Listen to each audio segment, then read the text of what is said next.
got there in the end. Like, all the words were there, just not necessarily in the right order. Boulder Dam. Oh, I've heard of that before. I wouldn't mind, but A, I've been driven over it, and B, while driving to the Grand Canyon... You've been driven over it? What, like cattle? Yeah. Get on, Gary! Get on! That's what happens when you go to Vegas for a week. Sell your hide in Arizona. It happens.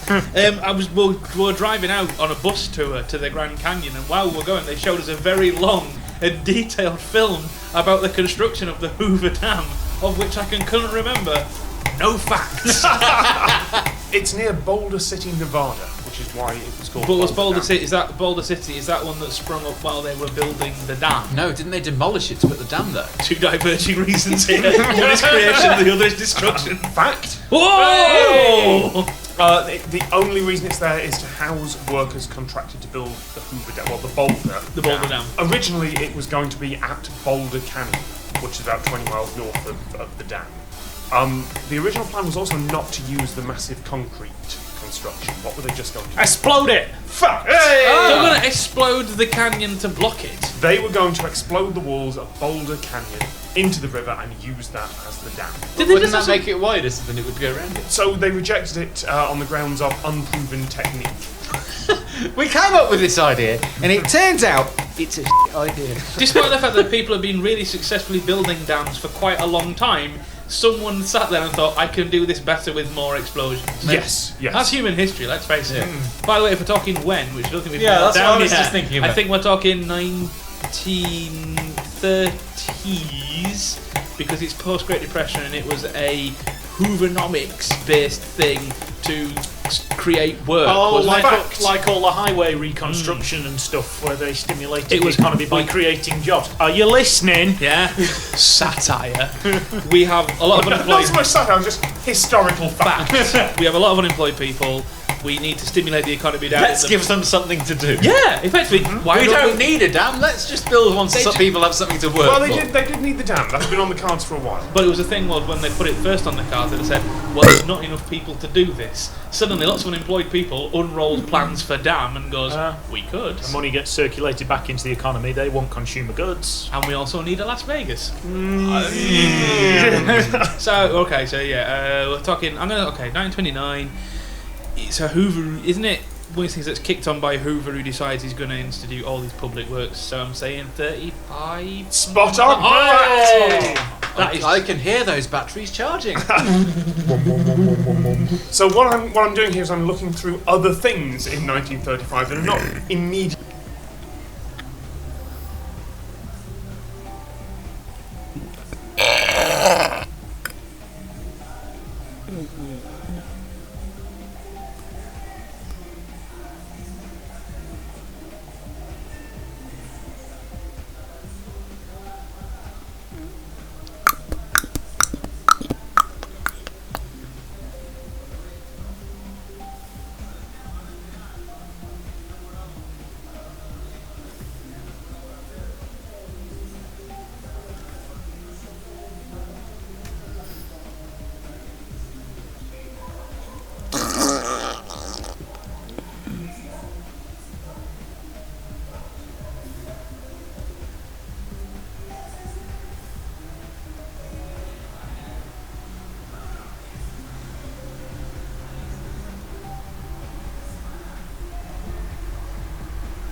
Here's a delicious looking ice cream with my two favourite flavours, tangerine and lime. Goodness me. Which to try first? I think I'll try the lime first. Oh! What happened there? Vaya, el tipo retrasado.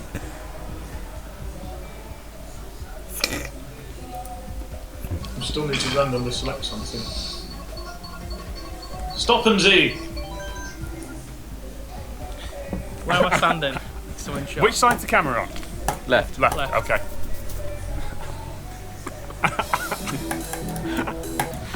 Hi, I'm Matt. Yes, you know. Say which way we were going. I thought it was going to be Matt and Tom then us. No, We're going stop, left stop, to right. Matt. Yeah. Right. You can't see Tom. Who's left? Gary, go first after me. Right after. Say after. You've got to start then. I know. But you haven't said anything. I know. Hi, I'm Matt. I'm We've got 4 of these to do. We've got 4 of these. I'm here. person now. Yep. So the first one's for Tabletop Time Machine. Hi, I'm Matt, and So that's 2 down. Otra vez, vamos, ¿por qué no? Ahora acabo de hacer un If I keep sistema. moving this way, I'll let Hitler. come this way. Come this way. There we go. Hi, I'm Matt. And I'm Gary. I'm Chris. I'm Tom. This is the technical difficulties. We are, yes, but this is not citation needed. We are trying out some new stuff because this studio is where we're going to film the last season of Citation Needed today. Here, now! That's loud. But this is not that. No, readers, you're wrong. Come back.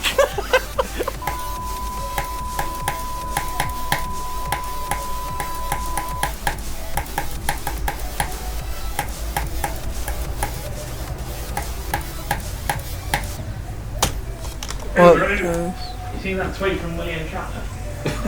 Someone's tweeted and said, "Do you have a scale model of the Enterprise?" Yeah. He just wondered if you do realise there are only scale models of the That's Enterprise. fair. Hi, I'm Matt. This is my soft serve ice cream machine, and this is Will It Soft Serve. And joining me today, we have Mr. Gary Brannan. Oh, Should I not give a little surprise move there? Mr. Christopher Joel.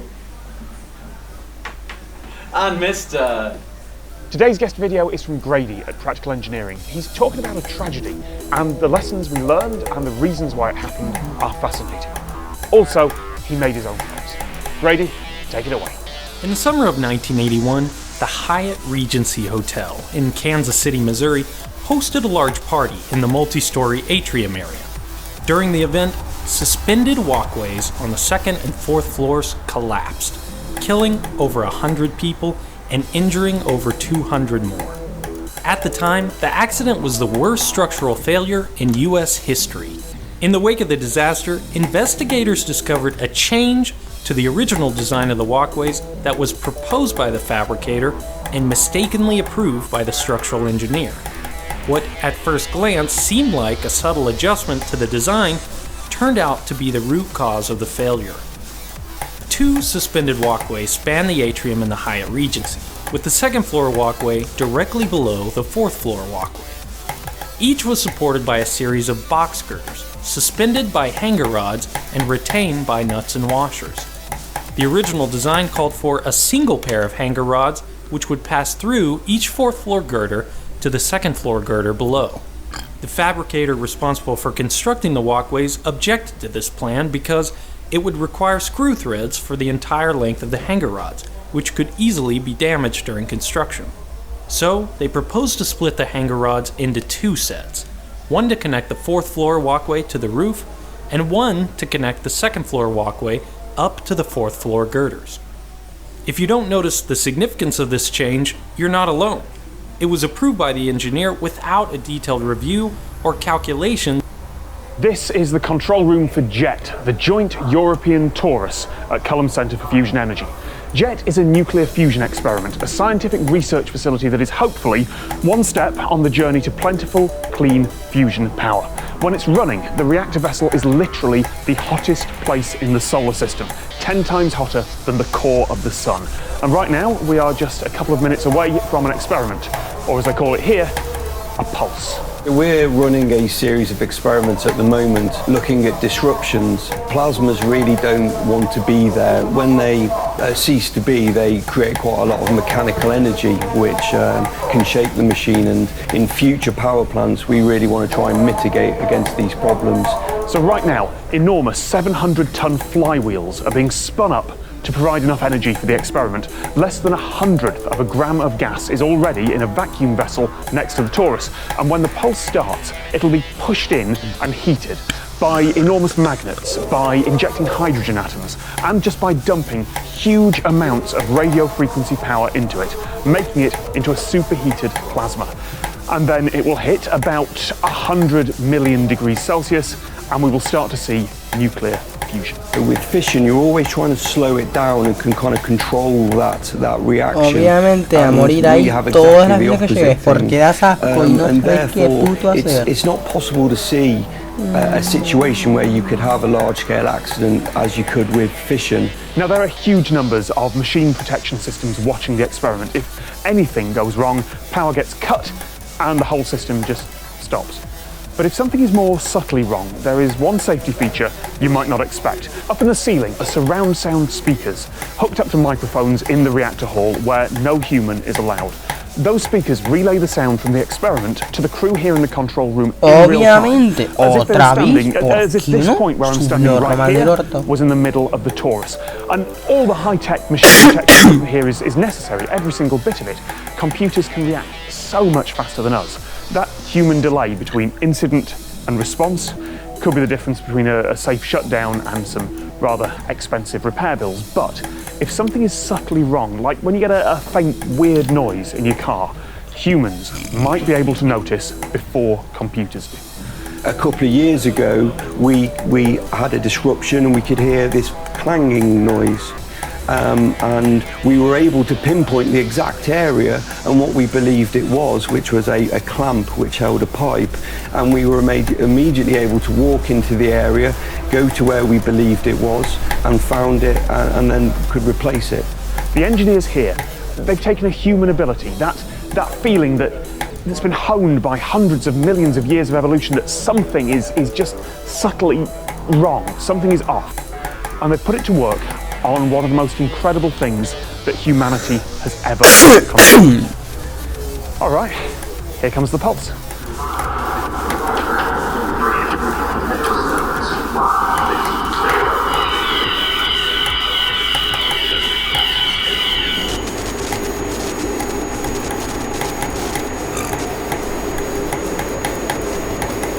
Obviamente, otro fail más.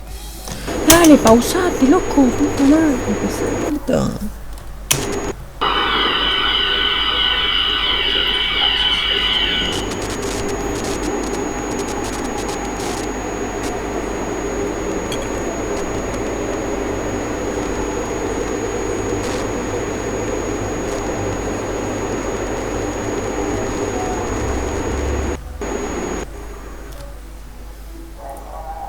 If you're on hold to a company and they're playing music down the phone at you, the chances are it sounds terrible, and sometimes it just dissolves into static.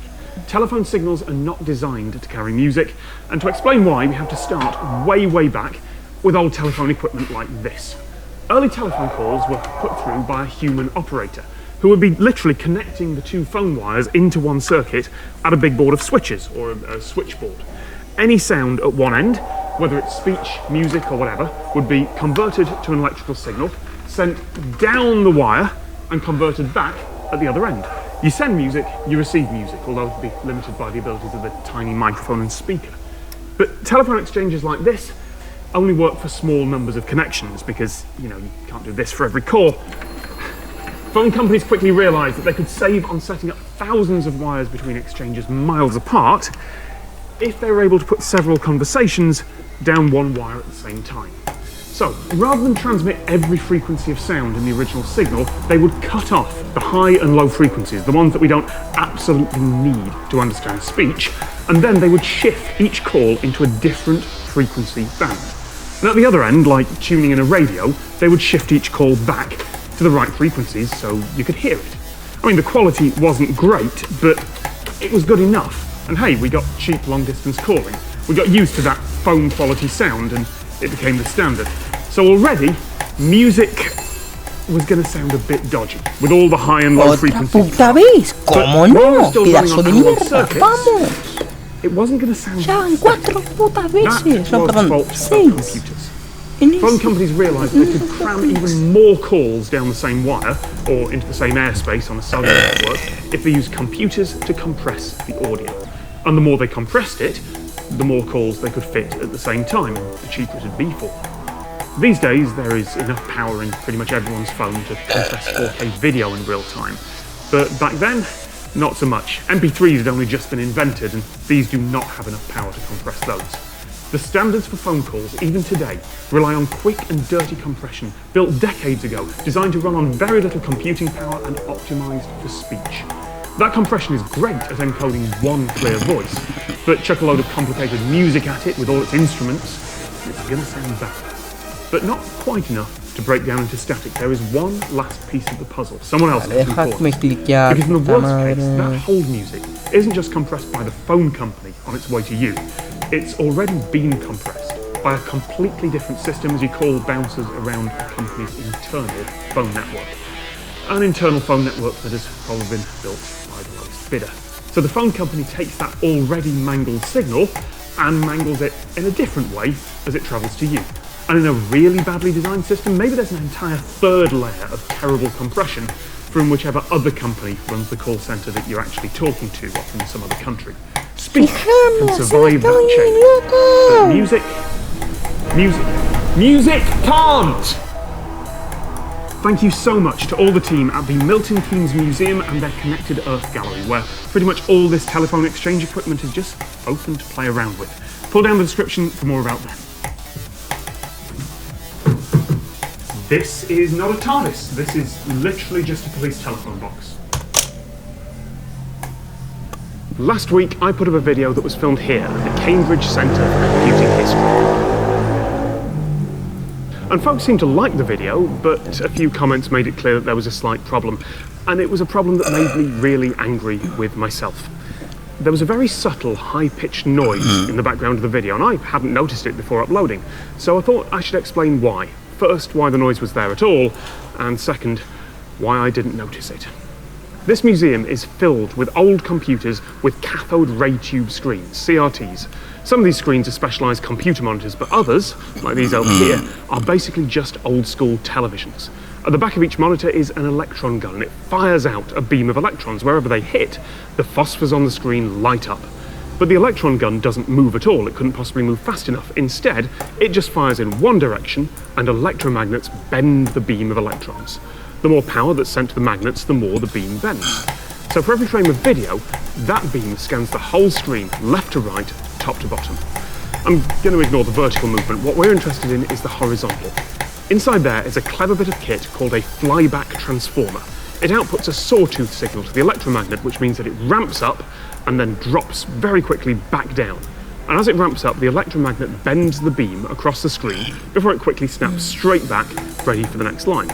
That electron beam scans across 625 lines of the TV signal 25 times a second, so that flyback transformer needs to ramp up and drop down 15,625 times a second.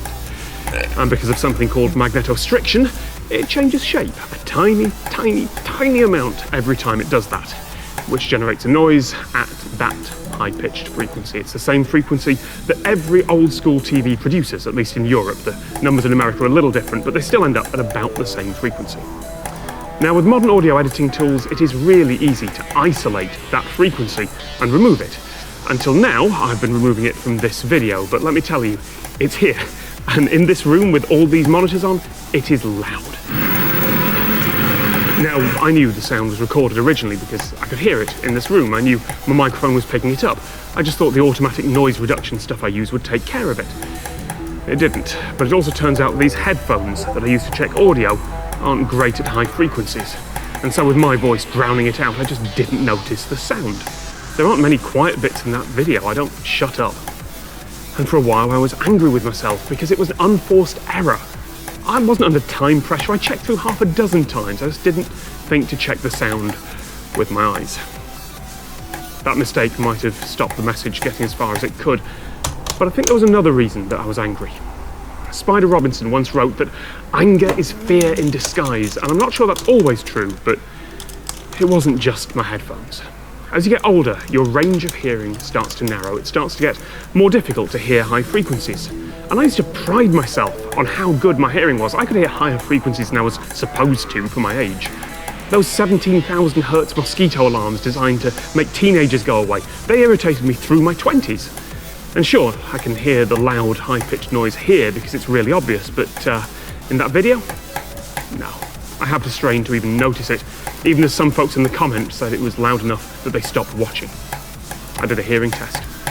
I can't hear mosquito alarms anymore. I can't hear anything higher than these monitors. That video, that mistake I made, was a sudden and sharp reminder that I am getting older. That some of the things I used to do, I can't anymore. So, protect your hearing. And next time someone forgets to check for a high-pitched noise in the background that annoys you, well, at least you can still hear it.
Con tu puta madre, loco, siempre es ese 22 de mierda.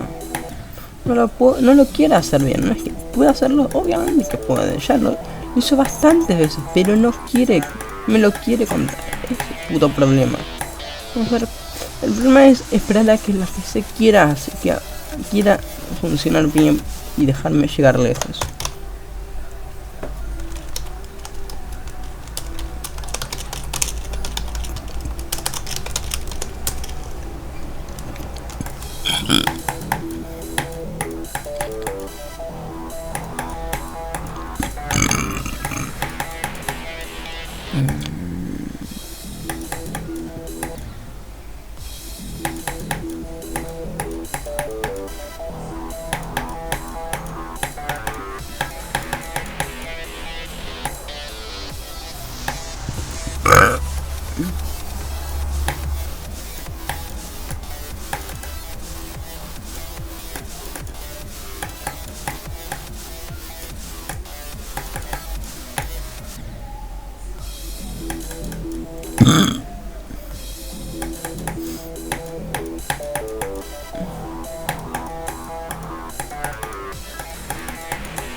Dale, vamos, basura. Puta madre, Dios, te ha puesto el orto.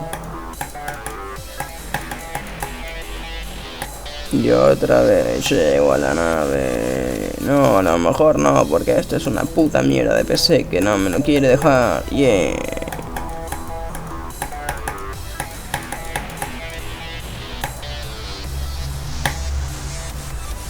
Y otra vez lo mismo, ninguna razón, pero otra vez.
Obviamente.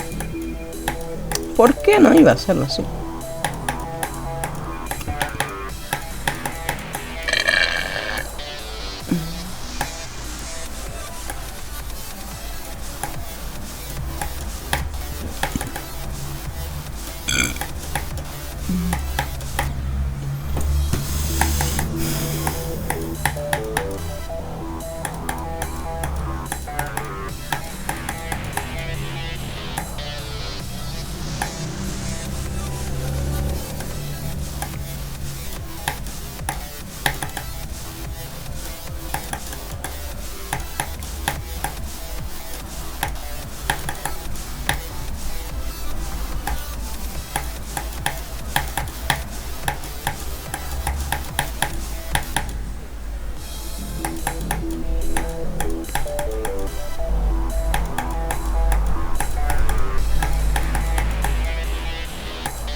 Puta madre.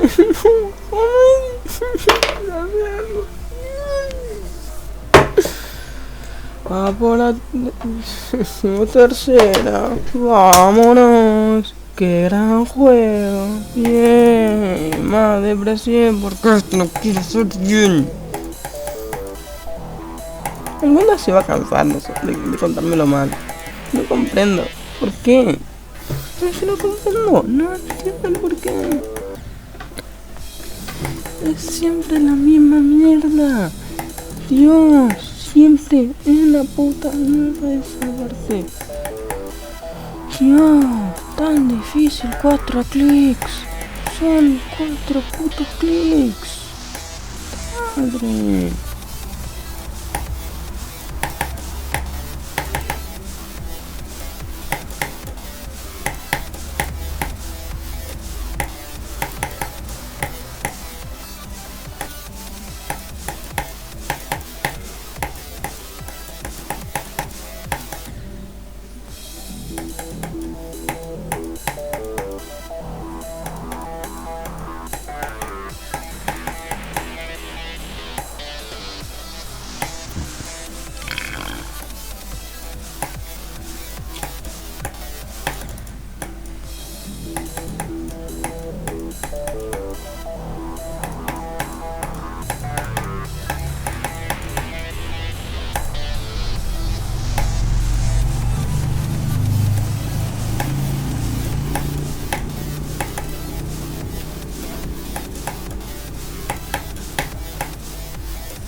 Otra vez, vámonos. Qué grande el PC. Quiero romper el puto mouse.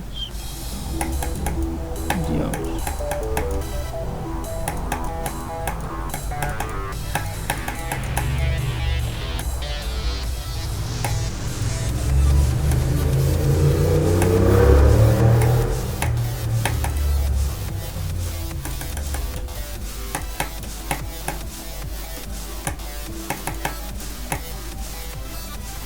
Ojo el 22.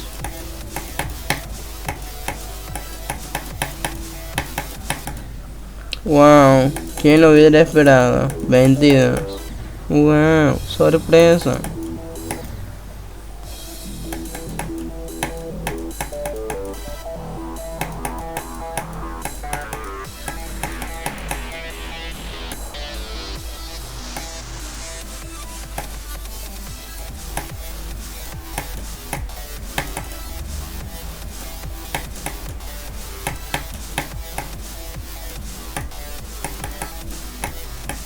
Ojo otra vez.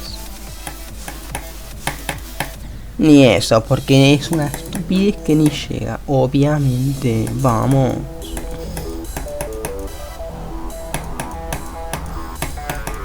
es horrible esto. Voy a perder. Yo no voy a llegar ni siquiera al puto doble.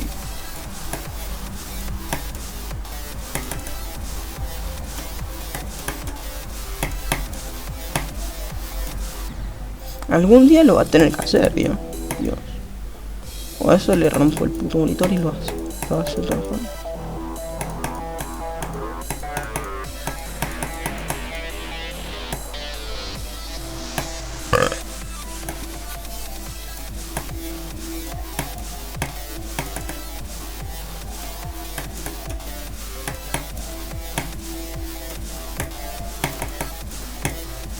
Obviamente ni llego porque sos una puta basura. Yo. Qué asco de PC, loco.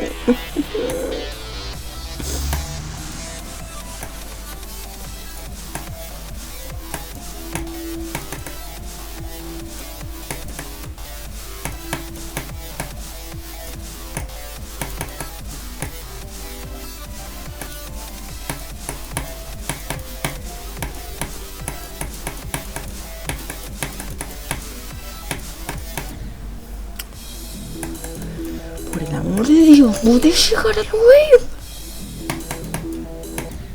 Simplemente voy a cerrar el juego cuando llegue al wave, ya me cansé. No soporto más esto, siempre morir en ese erizo de mierda.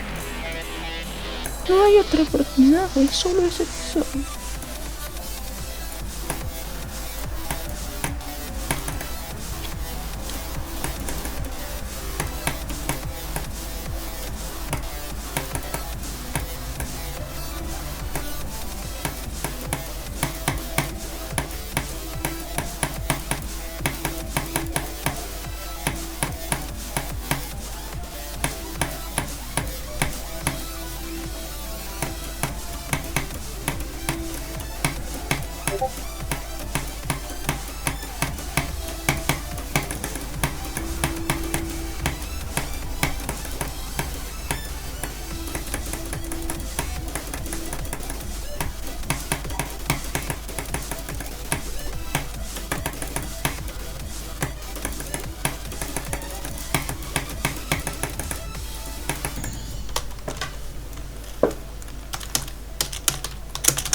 Fuck's sake. That's lag, whatever, I just don't care anymore. Oh my fuck's sake, took a fucking while, dude. Jesus Christ. But hey, I got percentage list. Oh, could have been 69, 69. Oh, fuck's sake, I ruined it. Fuck's sake. I ruined it. Hold on, I'm going to check the times. Hold on. I need a calculator for this shit. Hold on. Phone. 69, 65. Then I have 69, 65 plus last wave 987 plus 2081 plus 2962. Oh my god, I know I got to 3000 over there, but my game crashed before, so it doesn't count for that. 92, I got to 94. 94.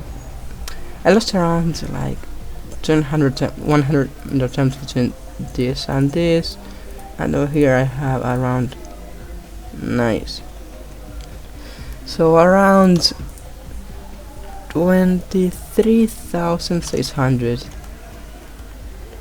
But hey, at least I got to a percentage list.